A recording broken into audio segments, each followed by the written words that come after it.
नमस्कार दोस्तों, जय हिंद, वंदे मातरम। एक नए दिन में आपका स्वागत है। आज दिनांक 9 सितंबर 2025, दिन है मंगलवार। और इसी प्रकार के छत्तीसगढ़ी समाचार देखने के लिए आप हमारे चैनल को सब्सक्राइब जरूर कीजिए।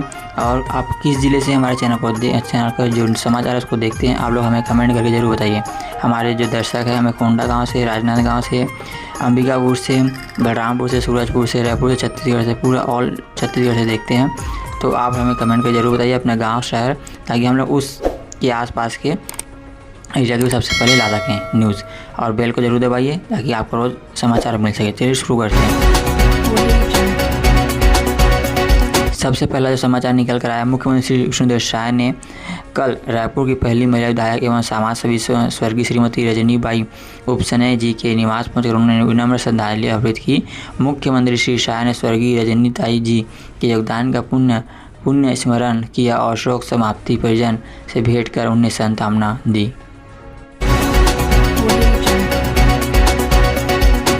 अगली खबर यहाँ पास आया है, मुख्यमंत्री श्री विष्णुदेव साय कल रायपुर स्थित पंडित दीनदयाल उपाध्याय ऑडिटोरियम में आयोजित ऊर्जा जागरूकता प्रोत्साहन अभियान में शामिल हुए। इस अवसर पर उन्होंने सौर ऊर्जा के उपयोग के प्रति जागरूकता के प्रसार हेतु सूर्य रथ को हरी झंडी दिखाकर रवाना किया। साथ ही मुख्यमंत्री श्री शाह ने 618 उपभोक्ताओं के खातों में प्रत्येक को 30,000 रुपये की दर से कुल 1.85 करोड़ रुपये की राजस्व सब्सिडी का ऑनलाइन अंतरण किया। इस महत्वाकांक्षी पहल से छत्तीसगढ़ स्वच्छ ऊर्जा के लक्ष्य की और तेजी से बढ़ रहा है।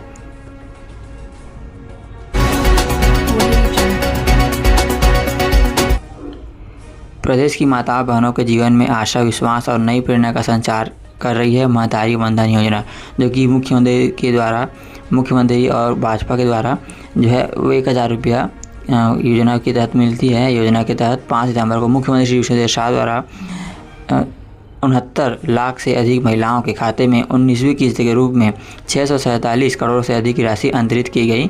महिलाओं को सामाजिक सुरक्षा प्रदान करने के लिए आत्मनिर्भर की दिशा में अग्रसर करने और उनके आत्मविश्वास को बढ़ाने में महतारी वंदन योजना अभूतपूर्व भूमिका निभा रही है। तो आप लोग का इस पर क्या कहना है? 1,000 रुपये से आपका काम चलता है, आपको लोग 1,000 से आत्मनिर्भर बन गए हैं क्या? तो आप हमें ज़रूर कमेंट करके बताइए।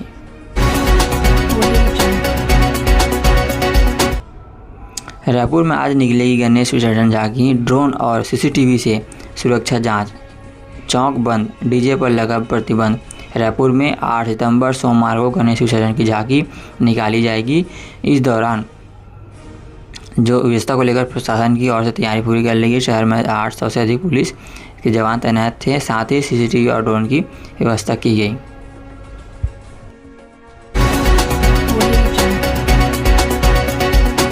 अगली खबर आई है, रायपुर में पीडीएस अफसरों के कमीशन का खेल नियम के खिलाफ जाकर एक संस्था को दे दी 5 दुकानें। रायपुर में सार्वजनिक वितरण प्रणाली में भ्रष्टाचार की एक नई पोल खुली है। यहाँ अधिकारियों ने कमीशन और अपने कर्मचारियों को लाभ पहुँचाने के लिए नियमों को ताक पर रख दिया है। अधिकारियों ने एक ही संस्था को 5 लाख रुपये का दिया है। रायपुर में 2 दर्जन राशन दुकानों में बिना वैधानिक प्रक्रिया के ही बांट रहे हैं राशन। राजधानी में सार्वजनिक वितरण प्रणाली पीडीएस की दुकान में यानी कि राशन दुकान में आवंटन में बड़े पैमाने पर धांधली सामने आई है। विभाग के अफसरों ने छत्तीसगढ़ सार्वजनिक अधिकारियों ने कमीशन का खेल करने के लिए एक समिति को अधिकतम 3 दुकानों के नियम को ताक पर रखकर आधा दर्जन तक दुकानें डाली।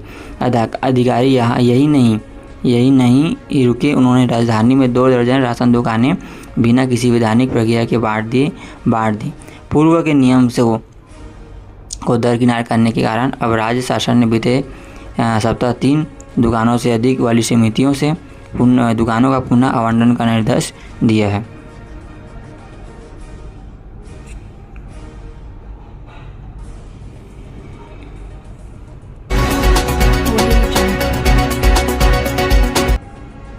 कांग्रेसियों ने मंत्री केदार कश्यप के घर में की तोड़फोड़, कर्मचारियों से मारपीट के मामले को लेकर गरमाई सियासत।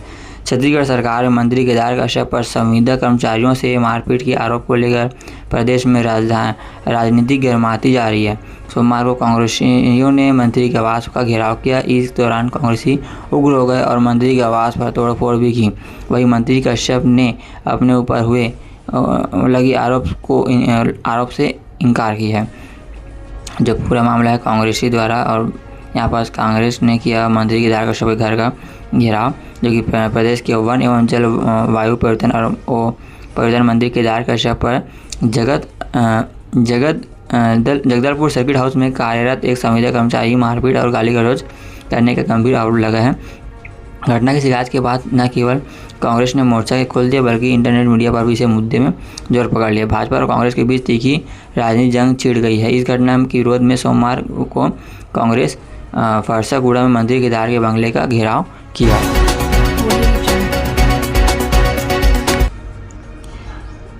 छत्तीसगढ़ न्यूज। अंतर्राष्ट्रीय तस्कर गिरोह का पर्दाफाश, पुलिस के हाथ लगा 388 किलो गांजा, 3 गिरफ्तार। दुर्ग जिले के कुम्हारी थाना पुलिस ने मुखबिरी की सूचना पर ओडिशा के नागपुर पहुंचाया जा रहे गांजे की बड़ी खेप को पकड़ा है।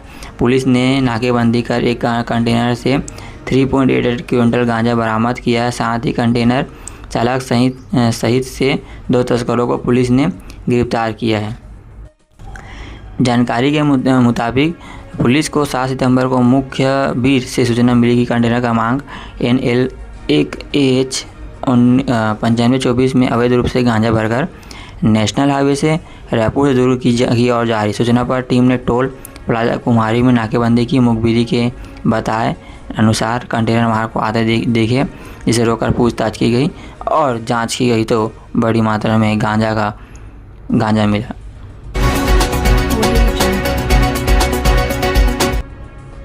और 5 लाख के इनामी 3 महिला समेत 3 माओवादियों गिरफ्तार। जवानों ने नष्ट किया 10 किलोग्राम आईडी बम। बीजापुर में माओवादियों के खिलाफ सेना के जवानों ने बड़ी सफलता हासिल की है। जवानों ने सर्च ऑपरेशन के दौरान 5 लाख के 4 इनामी माओवादियों को गिरफ्तार किया। इनके पास से बहुत सारा सामान बरामद किया गया। वहीं एक अन्य सर्चिंग के दौरान 10 किलो आईडी वाला टिफिन बम बरामद हुआ है, जिसे नष्ट किया गया है। जो पूरा मामला बीजापुर से आया हुआ है, जो कि नक्सली संबंधित समस्या को लेकर।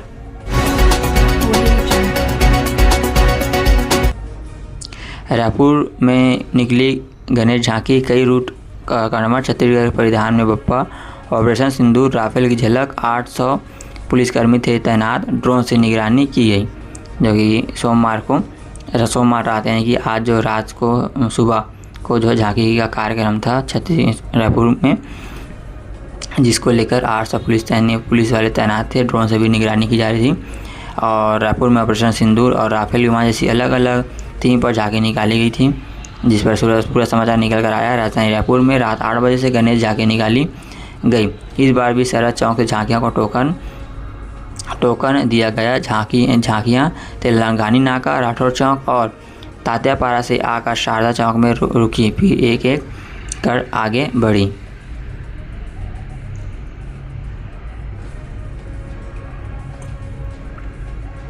जैसलमेर तो माली रोड, सदर बाजार, कंकालीनपरा, पुरानी बस्ती, लाखे नगर, अश्वनी नगर, सुंदर नगर, रायपुरा होते हुए महादेव घाट तक पहुंचे। इस साल भी अलग अलग थीम पर झांकी तैयार की गई। इस दौरान कई रूट डायवर्ट किए गए थे, कई सड़कें जाम हैं। झांकी की इस बार ऑपरेशन सिंदूर राफेल की झलक देखने को मिली है। रायपुर की सड़कों पर राफेल विमान दिखाई दे रहा है। एक झांकी में बप्पा छत्तीसगढ़ी पारंपरिक परिधान में दिखाई दिए, जिसको छत्तीसगढ़ क्रांति सेना वाले ने किया। वहीं कोतवाली चौक में विवाद की स्थिति हो गई, डीजे रुकवाकर झांकी आगे भेजी गई। रायपुर नगर निगम के मंच से मुख्यमंत्री श्री सुरेंद्र शाह ने झांकियों का स्वागत किया। वहीं सुरक्षा के मद्देनजर 800 पुलिसकर्मी तैनात किए गए। क्राइम रोकने ड्रोन से भी निगरानी की गई। साथ ही तेज आवाज़ वाले डीजे जब्त करने के भी निर्देश दिए गए, जिसके लेकर निर्देश सख्त है। फ्रिज खराब, कब्रिस्तान फुल। अंबेडकर अस्पताल की मरसचूरी में 3 लवारिस शव अंतिम क्रिया के इंतजार में, क्योंकि लाशों को दफनाने 2 गज जमीन नहीं। और ये जो पूरा समाचार आया हुआ है अम्बेडकर अस्पताल से, यहाँ पर लाशों को दफनाने के लिए अब ज़मीन नहीं है क्योंकि जनसंख्या बढ़ रही है, जनसंख्या लगातार बढ़ रही है और हर दिन आप हमेशा एक बॉडी को दफना रहे हैं, हर दिन दफना तो ज़मीन तो ख़त्म होंगी। और ये जो दफनाने वाली है वो दक्षिण भारत से आया, यानी कि सऊदी अरब से या फिर क्रिश्चियन वाले देश से आया हुआ है दफनाने वाला कार्यक्रम। हमारे यहाँ तुरंत जला के रफा दफा करे थे ज़मीन बचाने के लिए, और वहाँ पास लकड़ी नहीं रहता था, यहाँ पास क्योंकि रेगिस्तान है, वहाँ ठंडा है तो कहाँ से लकड़ी जलते रहेगा, तो वो दफनाने का क्रियाक्रम करते हैं। इस वजह पूरा समाचार निकल कर आया। राजधानी के लवारिशों को दफनाने के लिए जगह की कमी हो गई है। आलम यह है कि जगह की कमी होने से अब सब अस्पताल की मरचूरी में पड़े सड़ रहे हैं, है ना। अस्पतालों में भी पर्याप्त व्यवस्था ना होने से उनकी जो है बदबू पूरे परिसर में फैल रही है, जिससे लोगों के बीमार होने के और वायरस फैलने की जानकारी है। मिली जानकारी के अनुसार डॉक्टर भीमराव अम्बेडकर अस्पताल की मंचूरी में 3 अज्ञात शव अपनी अंतिम क्रिया के इंतजार में। इनके एक नवजात बच्चा, एक 95 साल की महिला और एक 65 साल का पुरुष है।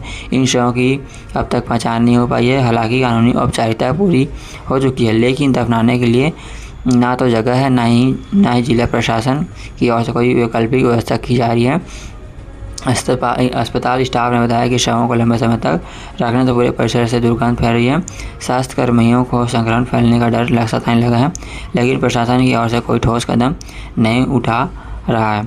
अस्पताल का फ्रीजर खराब है। रोजाना 15 से अधिक शव का होता है पीएम। देखिए हर दिन 15-20 एक ज़िले से मर रहे हैं, तो हर ज़िले से कितने मरते होंगे। सबको दफनाते जाएंगे तो ज़मीन तो कम पड़ेगा ना एक दिन, है ना। और ये भारत की संस्कृति है नहीं दफनाने वाला। तो सऊदी से आया है, क्रिश्चियन देश से आया हुआ है, मुसलमान देश से आया, क्योंकि वहाँ पास ठंड रहता है और रहता है, लकड़ी नाम की चीज़ नहीं रहती है, तो उन लोग दफनाने करते। तो इसको आज यहाँ पास भी लोग कॉपी कर रहे हैं, खुद को और मुसलमान समझ रहे हैं, और असली मुसलमान खुद को असली क्रिश्चियन समझ रहे हैं, है ना। अम्बेडकर अस्पताल की मंचूरी के सभी 8 फ्रीजर खराब हो गए हैं। इस वजह से अब पोस्टमार्टम के लिए लाए जाने वाले शवों को बिना फ्रीजर ऐसे ही बरामदे में या पोस्टमार्टम कमरे में रखा जा रहा है। और अस्पताल में रोजाना करीब 15 शव का पीएम किया जाता है। उसी दिन पोस्टमार्टम हो गया तो ठीक, अन्यथा जहाँ शव रखे जाते हैं वहाँ खड़ा होना भी मुश्किल है। बस्तर में खुलेगा उद्योग और रोजगार का द्वार। Hotel, eco tourist, wellness centre, adventure sports पर मिलेगी 45% तक सब्सिडी।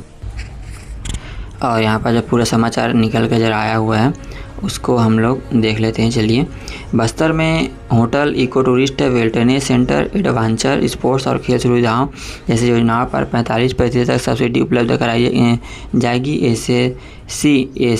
SC/ST वर्ग और SC/ST उद्योगपतियों को 10% तक छूट मिलेगी, यानी उन्हें 65% तक सब्सिडी मिलेगी। इसके लिए राज्य शासन ने के वाणिज्य एवं उद्योग विभाग की ओर से 11 सितंबर को बस्तर में इन्वेस्टर कनेक्ट का आयोजन होने जा रहा है। दिल्ली, मुंबई, बेंगलुरु, रायपुर और टोक्यो, ओसाका और सियोल में इस तरह के इन्वेस्ट कनेक्ट का आयोजन किया जा चुका है। और इस तरह के जो इन्वेस्ट कनेक्ट का आयोजन किया जा चुका है, उन आयोजनों के माध्यम से वहाँ पिछले एक साल में 6.65 लाख करोड़ के निवेश के प्रस्ताव मिले हैं। सरेंडर नक्सलियों के वेतन पर सब्सिडी, नए औद्योगिक इकाइयों में आत्मसमर्पित नक्सलियों को रोजगार देने पर 5 वर्ष तक उनके वेतन पर 40% सब्सिडी, अधिकतम 5 लाख प्रति वर्ष उपलब्ध कराई जाएगी। इसके साथ ही बस्तर में स्टील सेक्टर की इकाइयों को 15 वर्षों तक रॉयल्टी रिजबेसमेंट की सुविधा भी जो सुविधा है वो प्रदान की जाएगी, ताकि निवेशकों को भरोसा मिल सके। तो ये जो है अभी जो हमारे मुख्यमंत्री जी ओसाका गए थे, वहाँ से उन्होंने ये लाया हुआ है। अगली न्यूज़ है, सचिन पायलट का छत्तीसगढ़ दौरा कल शेड्यूल जारी। बिलासपुर में वोट चोरी, गद्दी छोड़ रैली में होंगे शामिल। ब्लॉक प्रभारियों की नियुक्ति भी संभव। हमारे पास जो कि सचिन पायलट छत्तीसगढ़ प्रभारी हैं और हमारे जो है ये राजस्थान के हैं, तो हमारे छत्तीसगढ़ प्रभारी बने हैं, और हमारे मुख्यमंत्री जी उधर राजस्थान के प्रभारी बने हुए हैं। और यहाँ पर जो पूरा समाचार निकल कर आया हुआ है, कांग्रेस के राष्ट्रीय महासचिव और छत्तीसगढ़ प्रदेश प्रभारी सचिन पायलट का कल छत्तीसगढ़ वो कल चंडीगढ़ आ रहे हैं। वे बिलासपुर में आयोजित होने वाले वोट छोड़ गद्दी छोड़ो रैली में शामिल होंगे। सचिन पायलट के दौरों का पूरा कार्यक्रम जारी किया गया है। वे मंगलवार सुबह 6:55 बजे दिल्ली से इंडिगो फ्लाइट से रवाना होकर 18:45 बजे रायपुर पहुँचे। और यहाँ पास रायपुर में तेज़ बारिश, 17 जिलों में अलर्ट। दूल बालोद में बिजली गिरने की संभावना, आंधी चलेंगी। 2 दिन तक प्रदेश भर में बरसात। 7 सितंबर तक 85% कोटा पूरा हो चुका है। ठीक है, जो कि यहाँ पास मौसम विभाग से समाचार निकल कर आया हुआ है। पूरे छत्तीसगढ़ में 2 दिन तक तेज़ बारिश हो सकती है। 2-3 जगहों पर भारी बारिश बरसात है। रायपुर में सोमवार दोपहर मंगलवार को और बादल और तेज़ बारिश हुई। आज मौसम विभाग के सेंट्रल छत्तीसगढ़ के दुर्ग, बालोद, रायपुर, कबीरधाम, राजनांदगांव सहित 17 जिलों में येलो अलर्ट जारी है। आज का मौसम में बाहर प्रदेश भर में हल्की से मध्यम बारिश हो सकती है। 1-2 स्थानों पर गरज चमक के साथ बिजली गिरने की संभावना है। चलिए दोस्तों, फिर मिलते हैं कल। तब तक जय हिंद, वंदे मातरम।